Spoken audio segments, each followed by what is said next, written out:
It's a beautiful, warm, sunny evening at the circuit Paul Ricard. We're all set for the 6 hours. It's the third round of the Fanatec GT World Championship of Europe, and we have 57 cars. Yes, 57 cars, GT3 cars coming out to play. 5 classes. Qualifying was fast and furious. The grid is set, but even at this early stage of the evening, still 37 degrees track temperature. It's fine for us in the commentary box. It's 21 degrees air temperature. But for me, Bruce Jones, and for Jake Sanson alongside, we have a lip-smacking race ahead of us. Can't wait for it to begin. We certainly do, and that's the unpredictability that's going to make things particularly exciting today. Things have changed a little bit since last time out at Monza.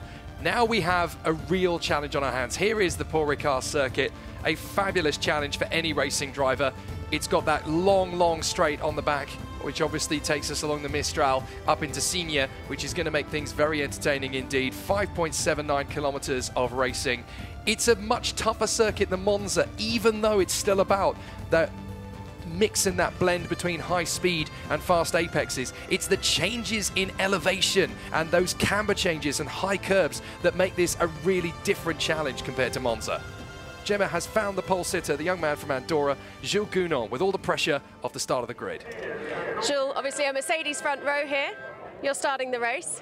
The objective is clear. Yeah, it's gonna do a good race. Let's see, the Ferrari looks quick, the Audi is quick, so you know we got a bit some BOP also after quali, so let's see how this is gonna affect us. But the car was good the whole weekend, so hopefully I can give the car back in P1 to my teammates. Are we expecting any rain throughout the course? Because the weekend's been stormy. Yeah, it's true, but it looks actually quite blue here, so but we never know. In Oulton Park in the UK this year, I'm always like, oh, it's a nice day, and then 10 minutes later I am fully wet, so I don't comment anymore on weather. I just look at it, and when it comes, I adapt. Fantastic. Have a great race. Thanks, Jules. Thank you very much. Well, let's take a look at the grid. Take it away, Jake. Acadis, ASP and Mercedes Almanar on the front row of the starting grid. The AF Course Ferrari is alongside the Tracer Orange Audi on the second row of the grid. 4 cars definitely in with a shot of winning this after 6 hours of no-holds-barred racing. Dan Serra's Ferrari, and then Fred Vervish will start the Comte Audi.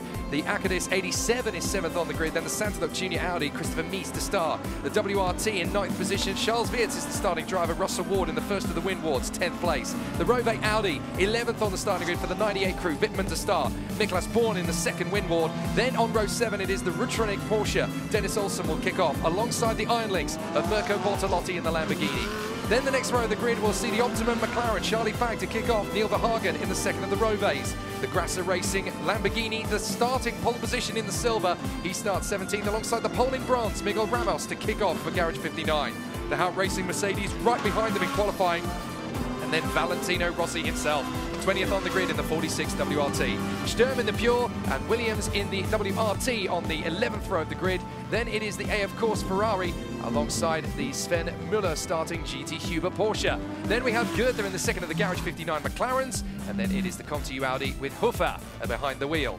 Watch out for Rima Giuffoli, she'll do her best from the Thieber Mercedes and alongside Conti Audi driven by Finlay Hutchison. What a starting grid. What a list of names, what a list of drivers, what a list of cars, what a list of teams. But it's all eyes on the screens. It's 2 Mercedes at the front, in behind a Ferrari and Audi on the second row. The lights on the starting gantry are red, as you expect, as they come round the final corner onto the start-finish straight. It's very tight, Virage Dupont, and as the drivers stream around the latter half of this enormous field, 6 hours of racing are almost upon us. Just waiting, and the lights go green. It's a brilliant start from Jules Gounon. No mucking around for the driver now from Andorra, and a real challenge. The Ferrari is being pushed very hard. Robert Schwartzman, Dennis Marshall in the battle for third place, but it's Mercedes 1 and 2 as they were on the grid, and Marshall ahead. And in fact, I think Schwartzman has lost 1, 2, 3 positions perhaps as he gets monstered by a whole group of Audis. In behind is everybody going to get, well, most of them have stayed on the track between turn 1 and turn 2. That's very good. But that start from Raffaele Marcello was sensational, Joe. What do you make of that? Yeah, I think there was the Mercedes team orders we saw. It looked like Gounon went a little early and created a gap for Engel to slot in. And then that gave Schwartzman the issue of the Ferrari. And I think Marshall did a mega job then to read that and follow through. Even looked like a bit of contact as we go through into turn 6, 3 wide, all the way the guys there will be trying to get a good exit onto the back straight, because if you get a kilometre an hour more there, you're potentially going to get 4 or 5 cars down this long Mistral straight, as you see cars running wide, bit of contact, car off, maybe even into the wall there on the left-hand side. It's going to be hard to get out of that gravel trap no matter how far off they've gone. Oh, that's the Barwell. Is that the Barwell car? That's the prime class leader, car number 78. So that's the car came with such high hopes here, really high on their toes, and unfortunately there was going to be a faller. That was Rob Collard, who's taken possibly someone else's contact, but and big off. Big off for one of the Mercedes going exit stage right at senior. It's car 87. That's, I think, Lorenzo Ferrari's gone off. Safety car. Well, I'm not too surprised with that. So clean and tidy. We were patting all the drivers on the back metaphorically as they got through turns 1, 2, 3, 4 and 5. And then the problem started, and there's a car running in the about 10th position with a front left puncture, I see, as they come back. Dries Van Tor watching on from the pit garage. So the safety car will be coming out of pit exit to greet these cars as they come round. So all that good work at the start from Jules Gounod to make his pole position come into the lead of the race. And Mauro Engel tucked in behind, the good pros they are. But there is, you can see the contact with the concrete wall by the looks of things for Rob Collard, which suggests it's at an angle of trajectory which isn't the norm at a circuit. See all these cars try and spot the Barwell Lambo in the middle of this pack. There it is, just off. You've got the 3 wide in the middle, and I think you're about to see Scholzer get into it. That's where he tried to go for the inside line, and he just lost the back end trying to squeeze it in. Yeah, the TV camera always flattens it out, but so we're going on board now with Rob Collard, the guy that we know is going off in the wall. So going around turn 5 here, you can see it all kicking off, looking for a space. We know everyone's 3 wide. We've got Scholzer in that yellow Mercedes there on our right. Rob will be pretty happy with his position here. He's going to be trying to follow that other Lamborghini in front. Opens up to him. I think he's going to use a little bit too much curb on the left and also contact with the Mercedes. And it just bouncing around, doesn't it? Just takes it round. The weight's on the front of the car, and the rear comes round. It's still a big old hit that into the wall. Yeah, it's the slightest love tap, and that's all it takes when you're already trying to make the trajectory of the turn. And that's where it all. Now, where did Scholzer lose it? Was it Scholzer he was side by side with, and is that where the car spat out? No, that's a weird incident for the 87. Ferrari just lost it in the middle of the corner. We've had a lead change in gold. Hoffer has got through. He's got past Ward. He's managed to make the move. So Hoffer, we didn't see it, but he has managed to take the lead. So we have a lead change in the gold class as Hoffer in the ComTU Audi. They've been working it up for quite a while. Winward were dominant in qualifying. ComTU were practically nowhere, and now they have bounced back. They are leading in gold now. There we are, confirmation. Max Hofer, tall Austrian racer, now ahead of Russell Ward, the American in the Winward Racing. Beautiful look. I really like that crisp white and black livery on the 2 Winward cars, but he'd rather it was in the lead of the Gold Cup, but still looking very competitive indeed. Dennis Marshall in second place ahead of Mauro Engel. So we've had a change for second place overall.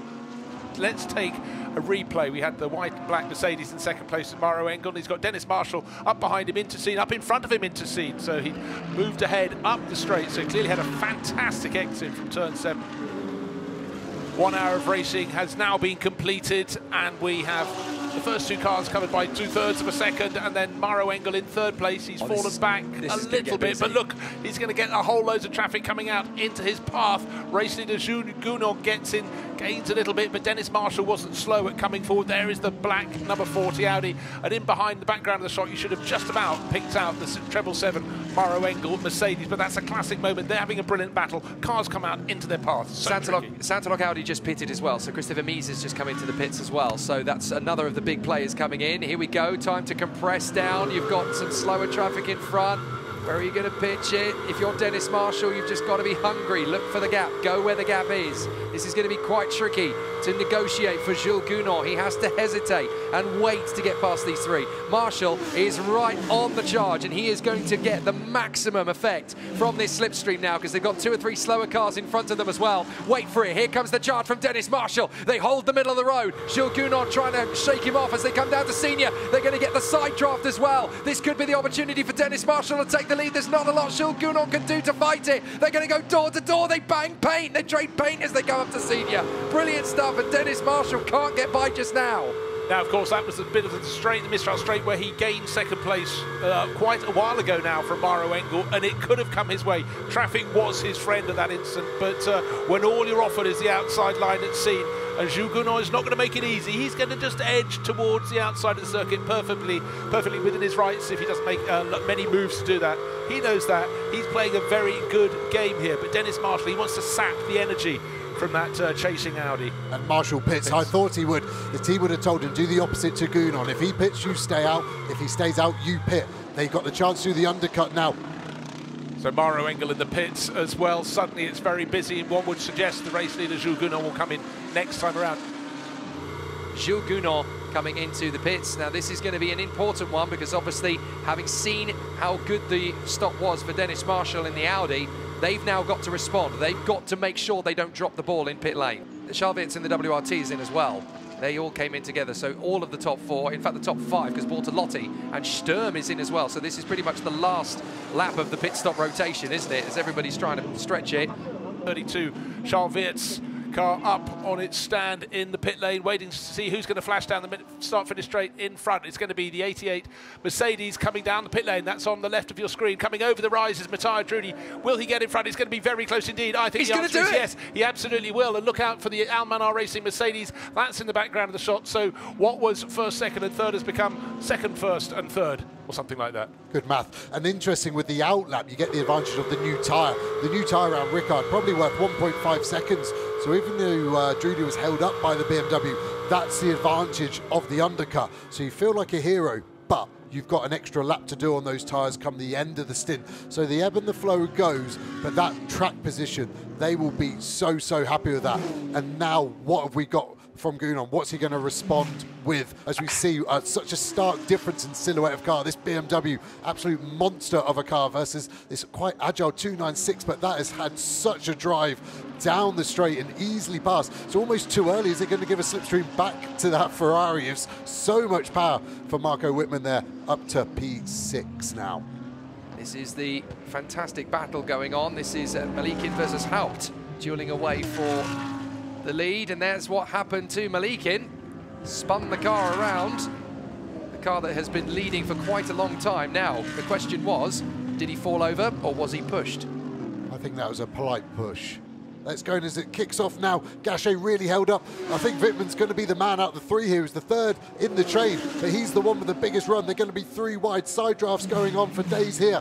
It's going to be interesting to see how this pans out. What's Weerts got? They're jinking as a driver. You're calling bluff of each other. 260, 270, 280 kilometers an hour. Weerts has got a draft back. Gachet comes. We know that car isn't the quickest in the straight line, but with a double toe of a BMW, he might just live to fight another day and hold on to his P4 position. It's Weerts that loses out to Wittmann. That was incredible. But Simon Gachet holding on. It's rare you see a moment where all three commentators in the box just drawing their breath. They will have another breath later. That was a phenomenal move, and I honestly thought Wittmann had nailed it perfectly up the left-hand side of the track. Charles Weerts showed he's made of stern metal, but Simon Gachet braving it out to stay ahead of them. How late was he to get into scene? That was fantastic racing. My heart properly skipped a beat there. I thought that was going to be either the most incredible move of the race or the mother of all accidents into Senior. I'm so glad it wasn't the latter. Into the pits has come Gilles Magnus, or at least I should say out of the pits has come Gilles Magnus, because he's taken over from Fred Vervish. So again, that point you were making earlier, Joe, about them being out of sync. You know, they're going to come into this race battle, I think, a little bit later on, but they have to try and now figure out that mechanical issue that they had. They've now got to try and rework that into the ebb and flow of the race, and being able to do that in a measured and controlled fashion, that's going to be very tricky, very technical for them from now on. The Ferraris there in 7th and 8th position have just watched, courtesy of the radio, I'm sure, that battle between the three of them play out for 4th position. And they are suddenly thinking, well, you know what, this could actually come back to us. If they keep scrapping, they could come back. And that's why I'm convinced that these Ferraris are not out of the hunt for the podium or even the win yet. I think they've still got an ace up the sleeve. Yeah, I don't disagree. I just think with them running nose to tail, it's really showing them both cars are maximising their performance. So let's go back to where we just left. You look at Wittmann go all the way left, Gachet all the way right. The Lamborghini was the cork in the bottle that created this fizz. And it looks like Wittmann's got the highest speed, so how's he not going to win? But then he becomes the guy punching it. He's going to squeeze Weerts back over, so we go on board with Weerts. So look at that Lamborghini. He's compromising Gachet's run. He probably has to have a lift. Weerts needs a lift. He goes left. It looks good. He'll look in his left mirror. Wittmann, look at the car style around. see Wittmann actually in the rear view camera there in the middle of that car. They're jinking around as we go all the way down this straight. I'm pretty sure Wirtz would have thought, you know what, okay, at least I'm past Gachet. I can settle this. Wait, it's coming back to me. I've got this. How is there going to be an Audi on his right-hand side? Yes, it's potentially track limits. We've got to use it. Look at him in the mirror, gaining. Where did you come from? I'm faster than you straight for the last 20 laps. How's that happened? How in the law of physics did Simon Gachet get up the inside? He'd been passed by the pair of them, but again, just able to catch a little bit of a toe, and perhaps the moment of attention was drawn between Wirtz and Wittmann. Fabulous, fabulous racing. Now, again, the BMW is so fabulous and makes the move. Marco Wittmann started the lap in 5th. He's now up to 4th. Simon Gachet didn't have an answer this time. What can Charles Wirtz do, tucked in behind in 6th place? Just 2 laps ago, we had that heart in mount movement as they came up towards Scene, tucked in behind. We've also got much closer now, Daniel Serra in the best place of the Ferraris. As you'd mentioned this, Joe, earlier, this was the chance of the Ferraris as that trio of cars, Gachet, Wittmann and Wirtz, were fighting so hard over 4th, 5th and 6th positions. Maybe, just maybe, they would trip each other up and the others would come back, and certainly that has been sucker for the 71 Ferrari of Daniel Serra. It's given him a chance. Car 79, 5-second hold at the next pit stop, plus 1 behavior warning point, causing a collision with car 911 in turn 3. So that was Hubert Hout who's been pinged for that, the contact that spun around the 911 Pure Racing Porsche of Alexander Malikin, and that was down at turn number 3. We thought it was more than likely a penalty would come his way. That has now been issued. What can Charles Wirtz do? Here he is in 6th place. This is the reason why Serra is catching at such a good rate of knots. Gachet really holding up Wirtz. He's decided the strategy here is I want this position rather than the actual race time, because you could let Wirtz go and he would lose less time, which at the end of the race would be beneficial. Hard to say. When you're in the top 5, you don't want to be the driver that loses the car its top 5 status. But at the moment, I think they're losing too much time. Serra looming in on that. Wirtz is going to get frustrated. What are they going to do? Is he going to look to the inside here? That's a lunge. Gachet reads it just mildly close as a door. Wasn't a slam. It was a polite, no thank you, not today, sir. No, but it really is the case that the simple principle in Simon Gachet's mind at the moment is stop Wirtz getting past me into Scene. So he's compromising his own line, which compromises both of their lines, but he's determined to hold on to that 5th position for Sansalot Racing, and having been passed by Marco Wittmann, the German racer, and the other BMWs now 2.5 seconds, probably even more clear. And again, right in the curves, and this is very busy indeed, because that battle in front of Daniel Serra has come right onto his nose. So that has been a real benefit for the Ferrari driver, completely as predicted. I really love Daniel Serra's choice of positioning here. He's made this happen. He's really crafted it well. And there was contact, I think. No, I tell you, I just think a couple of corners ago, I thought that Wirtz was going slowly. I think he picked up a puncture going down through turns 2 towards 3. He just couldn't get it to turn in, or something has broken on that car after the contact, but he suddenly wasn't running the way he should have been. He'd fallen back onto the nose of Daniel Serra's Ferrari, and then through turns 4 and 5. Joe Osborne will talk us through what he saw from a driver's eye point.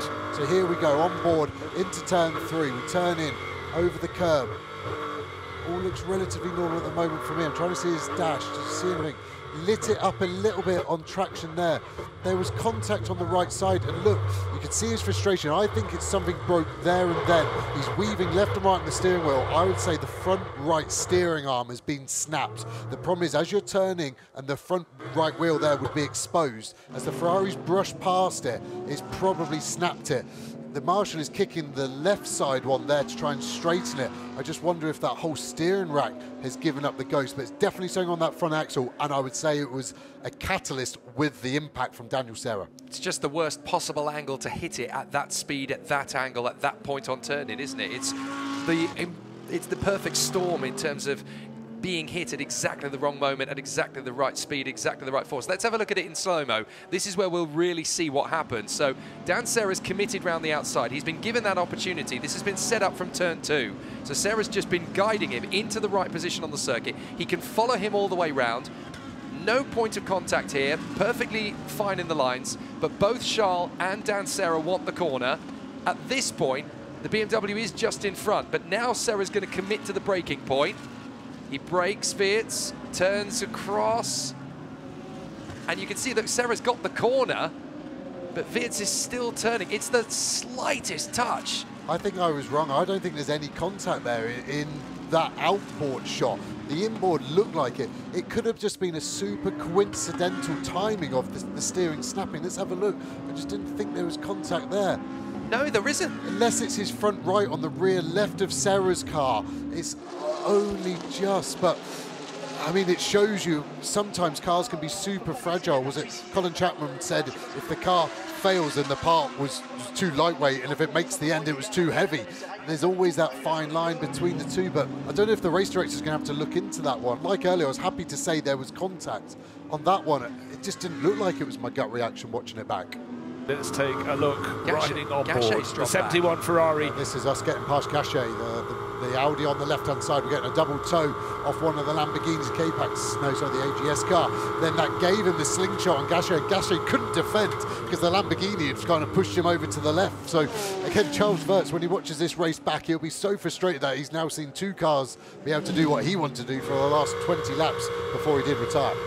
We're again looking back at the 777 Almanar Racing Mercedes. It's still in third place, not for want of trying. It wants that second place, getting a little bit loose at senior. Tyres starting to protest a little bit. Matima Boguslavski holding on to this second place, but there have been lunges and attacks from Fabian Schiller. He hasn't made it stick. And in the background, there's a BMW. Yes, it is. It's the Monza winner. It's Philippe Eng catching them as we said he would. As these two fight over second place, not only does race leader Riccardo Feller pull ever further clear, he's only 22 seconds the good, but here comes the BMW in fourth. Yeah, I was just going to say, Philippe Eng is right there. Meanwhile, just behind these guys by 10 seconds down the road, Gachet has got his move on Rigon, so he's managed to get the car back into fifth position. Dive up the inside from Fabian Schiller. Is this going to be it? No, it's not. Timo Boguslavski says, is that all you've got? You're going to have to try a better move than that. I wasn't born yesterday.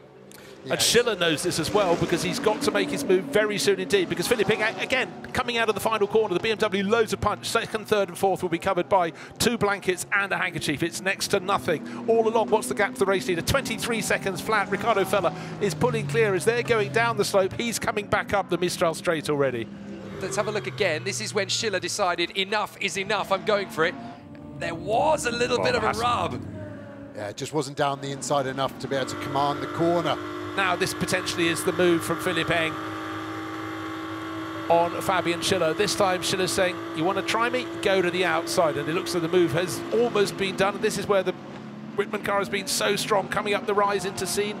Nope, not quite. Yes, okay, fully outside and almost contact there. That was a moment in which, again, we were going to park our breathing habits up here in the commentary box, but the move was done from Philippe Eng. He's always been a tough, feisty individual, and that showed bravado as part of his quiver, if you will.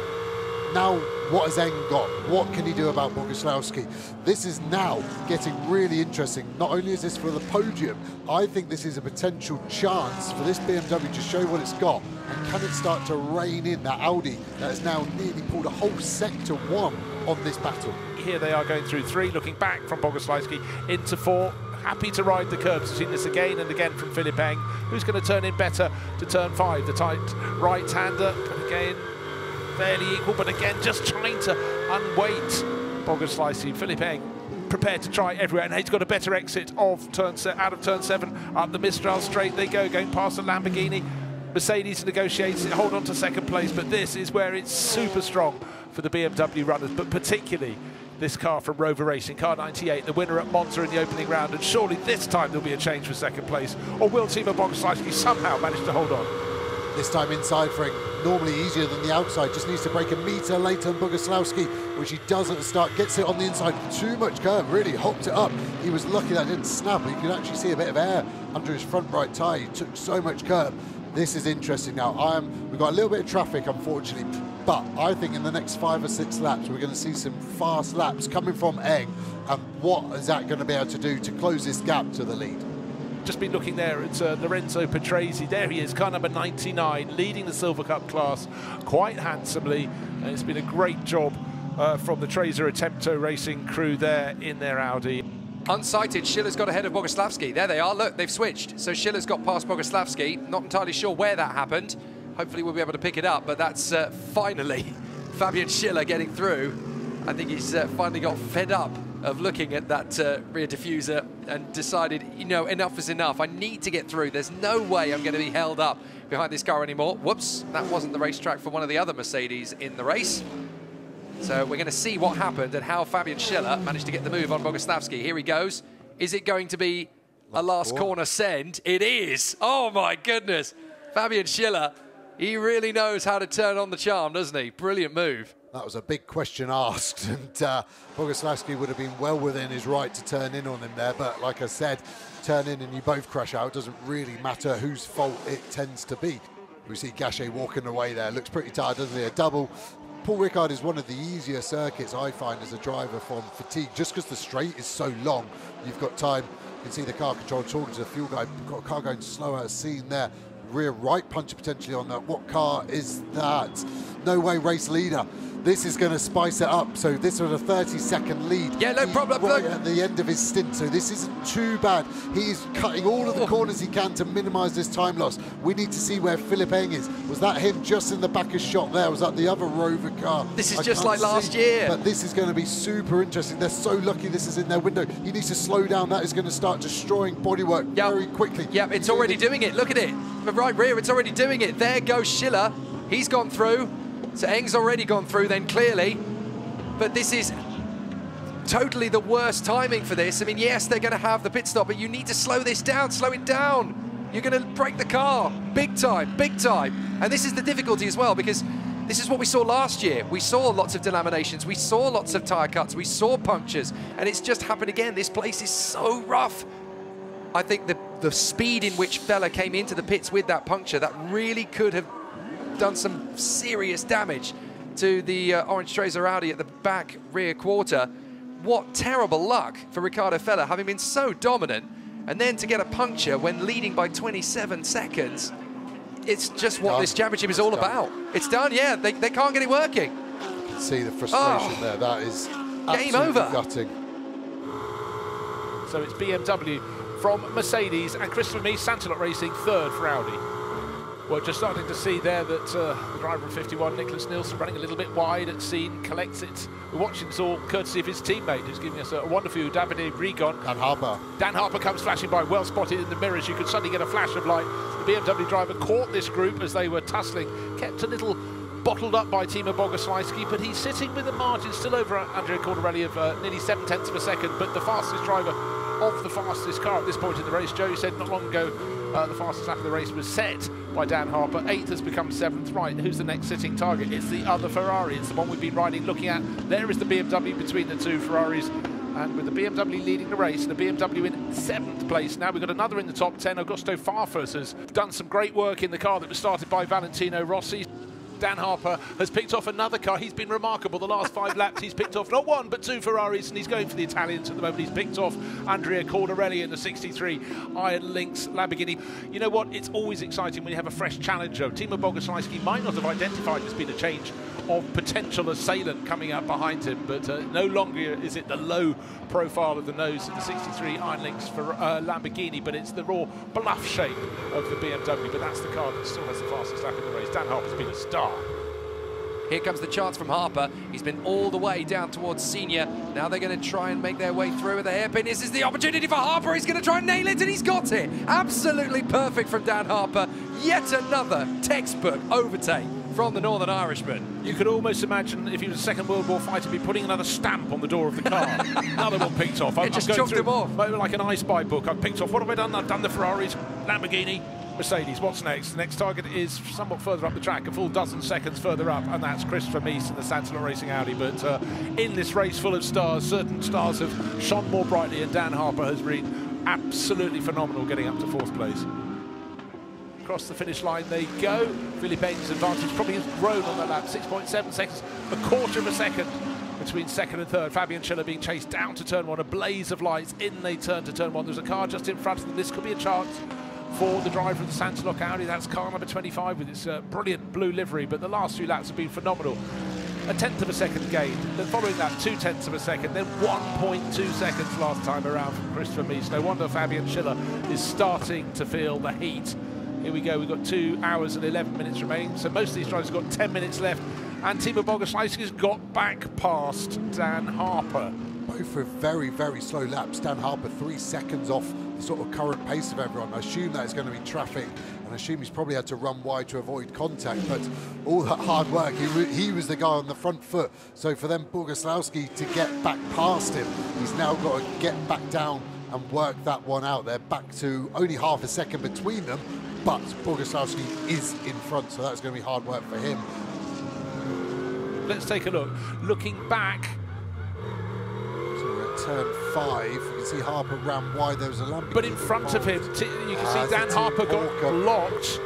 Yeah. And Timo Boguslawski wasn't looking to make an overtaking manoeuvre, but it was there on a plate, and you don't ask twice, and he's absolutely nailed that. For Dan Harper, very, very galling. He clearly had to back off an enormous amount, and it cost him 88 in the pit. So Timo Boguslawski has completed his double stints. He's soaked up so much pressure. So that means Raffaele Marciello will exit and complete this race. He will have 2 hours and 5 minutes or so to go racing. His car came in from, was 5th, became 4th, and then became 5th, and then back to 4th again.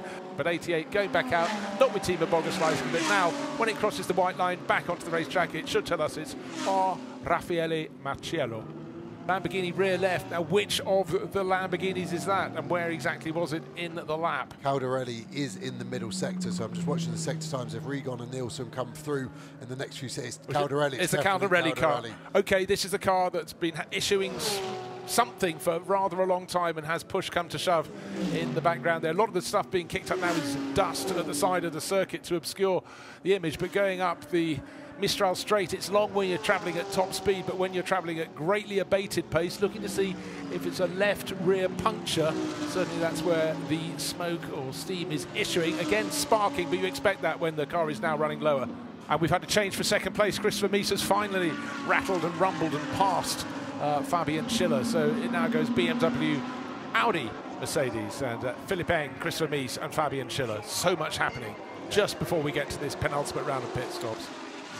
Right, top 4 cars covered by under 10 seconds now. 7.2 seconds from first, Nick Yaloli to Patrick Niederhauser. A blink of an eye back to Lucas Stoltz, the 77. White Mercedes in the background. Look for the second Mercedes in the grouping. It's coming fast. Raffaele Marciello in number 88. He's got a couple of back markers. Actually, only one back marker between him and the car that he's chasing. His long-time rival, Lucas Stoltz. Both superstars in his Mercedes, but of course, one will always want to beat the other. So, right on board with Raffaele Marciello, because he can see his prey. That's second and third in front of him. Marciello looks good on entry at the moment. Opens this corner up. Is he going to use any curve? Just grazes it. Perfect. Again, good drive off the corner. What's he got? Looks like we've got a bit of straight line speed advantage, even though both Mercedes, again, depending on the wing angle, even the rake, Stoltz going to defend. We're going to the outside. Marciello down the inside. Last corner move. Stoltz is going to get good drive on the wider but less angled corner out of there. Is he going to do it? Marciello on the outside. This is going to be interesting into T1. He's going to get the better acceleration, though. They're going to go side by side, and he's going to get side draft on the run to the first corner. This is all going to be about how brave Lucas Stoltz is going to be into the first corner on the brakes. He is brave. He decides to go for it. Marciello backs out, and he thinks, right, well, I can't get you there, so I'm going to get you on the Mistral. In fact, I might even get a better run out of turn 2, and I might just be able to send it up the inside into turn 3. He's going to commit to it. This is going to need to be brave. They bang doors, and that has forced the Almanar car wide. He's going to get back on the road in front.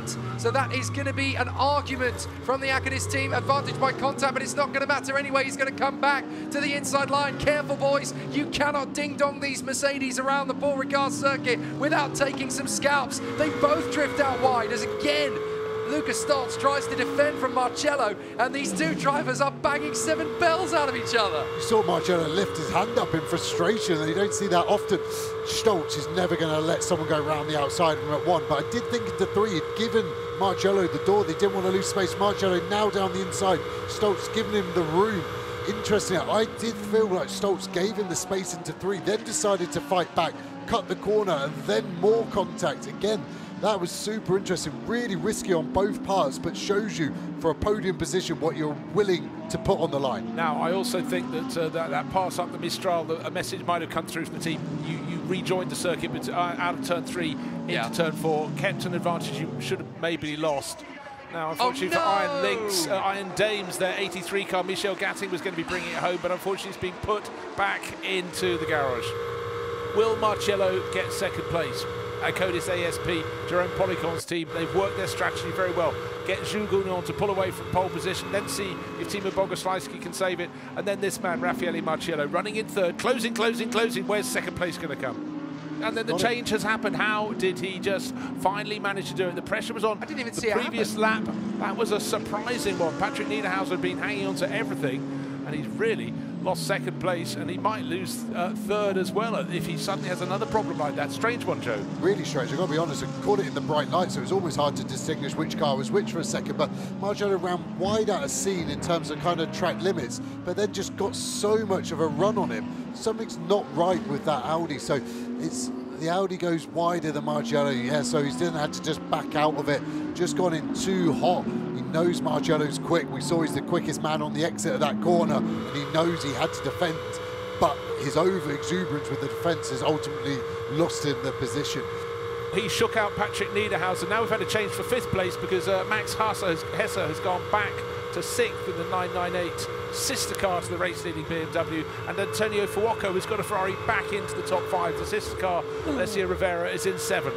That was closer and closer and closer to Nick Iannelli. They both drifted a little bit wide through Senior that time, and look, Marcello is actually off the road trying to catch up to Iannelli in front of him. There is very little between them in terms of position on the track. Now, surely you're not going to send that. I tell you what, Iannelli is definitely thinking about the final turn, though, isn't he? He's got so much raw speed that the throttle application is immense compared to Iannelli in front. He's just a sitting target in the Rover BMW. Round the outside of the penultimate turn, up the inside, send it, Marcello in the lead. I've never seen anything like this. The pace he is lit up. You touched on it, Bruce. His pace has been metronomic, within tenths. You watch his onboard, it looks out of control, which shows you he's extracting every last second of it. Here comes Lucas Stoltz. Well, that was a great lap from him. But the important thing now is how great will the pit stop be. We know for the Mercedes teams it doesn't seem to be wonderful in terms of getting the cars running when they get back down onto the deck. And Almanar Racing will be absolutely hoping and praying that they don't get affected by this. It certainly affected the number 88 Codis ASP crew time and time again. Hauser there down the inside of Iannelli. Yeah, he's taking the move. For the position. Again, looked relatively easy, didn't it? We're seeing, I think, quite a lot of cars struggling to get this set up perfectly for 6 hours. I think the cars that were strong in the daylight just naturally aren't getting the tyre turned on as much as they need, as we see Stoltz leaving. Looks like he should be clear of that Niederhaus Iannelli battle to me. It's going to be tight, but I think he's going to be in front of them. And that's a big jump, isn't it? Because they were very comparable in terms of pace, and Iannelli in the Rover BMW, they've lost a lot of time through all of this. It hasn't worked out for them at all. There they go, they just beat them out. So Niederhauser gained that position, as we've seen. There's proof, and so for Almanar Racing, they did what they needed to do at that final pit stop. Lots of adjustment in the pits. Oh no, the McLaren! That's the car that was leading the Bronze Club. Chavez pulls the side. Arjun Maini surely will sweep by. He was nearly 30 seconds in arrears, so it was a big, big margin for Garage 59. This is super painful. Left wheel. Oh, the wheels come off. So the marshal will absolutely, the wheel has come off the wagon there. So for how long that was fitting. And Maini has just gone through. Past. Yep. Here we are, what's left on the clock, 7.5 minutes to go. I said this race always has a sting in the tail, but for a driver under no pressure at all, Enrique Chavez, the hard work had been done. That's a rare failure. That is extraordinary. You can see the wheel burying itself on fire.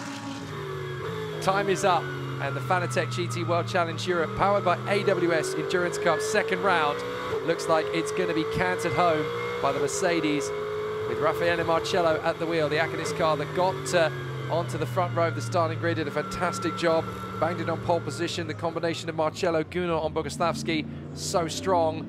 The final corner negotiated, the power put down for the final time. The lights flashed to those on the pit wall. Why not blind your pit crew? That's exactly what Raffaele Marcello does. He's had form, he's now allied that with fortune. And lights are flashing. Wins in the Endurance Cup are super special, but the longer races are the ones that really have the attitude and the atmosphere. A victory here at Paul Ricard in the 6 hours. Chalk it up to a Codis ASP. And there's the gold victory. Maxime Soulet taking the victory for the Comptier Racing Audi. And then in the Bronze Cup, we know it's going to be the Haupt Racing Team Mercedes. Arjun Maini is going to take the victory in fantastic fashion. But the Trezer Attemptor, they're going to come through for the victory in silver. Riccardo Patresi's boy done good. And there is confirmation. Raffaele Marciello, Timo Boguslavski and Jules Gounon taking victory for Acodis ASP with their Mercedes. 10 seconds the good over another Mercedes. This is from Team Almanar. Maro Engel, Lucas Stoltz and Fabian Schiller. It was very tight indeed in the gold class, down in 9th position at the end. Max Hofer, Nicolas Baer and Maxime Soulet, who brought it through to the finish at 2 seconds ahead of the chasing Marius Zug in the Winwood Racing Mercedes. He shared with David Schumacher and Nicholas Maud in 14th place. A late inheritance of victory in the bronze class for the Haupt Racing Team with their Mercedes. Silver Cup class, it was Trezer Attempto Racing winning that one. Alex Arco, Pietro Di Guanti and Lorenzo Patresi taking victory in that class in their Audi in 15th place. Well, let's go down and hear from what will be very, very happy winners. Down with Gemma. Yeah, mega job from the team. I think we all delivered today a really great job, especially the team. The car was amazing. I went for dinner and then Lelo was P5. I come back, it's P1, so I have to rewatch the replay, but I think he did a good job and Timo did a good job in the middle. So I'm just really happy for Mercedes, also 1-2. I think at the moment our car, we know it's in 7 years and it's working really well. So thanks to AMG, thanks to our team for pushing to the limit and to my teammates. Well done to you. Timo, a quick word. Jules set it up perfectly for you for your stint there. You had a great start, you took it over, and you had a tough stint. Oh yeah, I was just a bit of fight, so and quite a lot of traffic, but yeah, I mean the main target was like not take any track limits and just to be safe. Yeah, that's it. But yeah, did an amazing job as always. So Jules also. So I think yeah, the setup was really good one. I mean, the car was mega, yeah. Many thanks to the team and to the MG.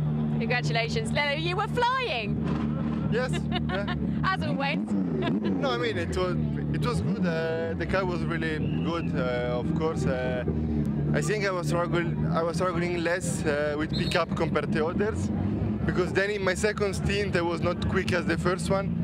I mean, I think when you have pickup, then you start to slide. But I mean, for sure, the car was mega. I was able to recover a lot. We've been quick all the weekend, so yeah, it's nice. Congratulations. Well done to all three of you and to the team. Thank you. The overall victory going today to Raffaele Marciello, Timo Boguslavski and Jules Gounon. They're doing the spraying of the champagne. Team Almanar up there as well, and the blue-suited Santalot Racing Audi crew on the right-hand side of the podium. All three of them have got a very tidy helping of points.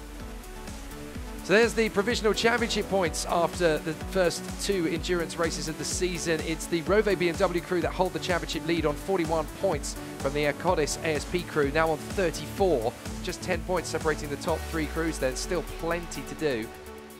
Man, it was not easy because the Mercedes was catching like hell, and yeah, I think we didn't have the best car all weekend. I mean, we were struggling with pace, but the team did zero mistake during the pit stop, and we did zero mistake, and that's how you win races. Victory in the gold class going to the number 21 Come To You Racing Audi team. Max Hofer, Nicolas Baer and Maxime Soulet. Welcome back to racing, Maxime. Back with a bang. This is the Gold Cup class. Max Hofer, Nicolas Baer, Maxime Soulet. That victory puts them to the top of the table. Sizable advantage, almost double the score of the drivers who chased them home. David Schumacher, Marius Zug and Miklas Born. It's been an incredible weekend. We had very bad luck in qualifying. We started from the back, but I mean, Alex did a great job at the start. The team did a great job. So yeah, just happy. The win, I think we deserved it. So yeah, good job everybody, and thank you.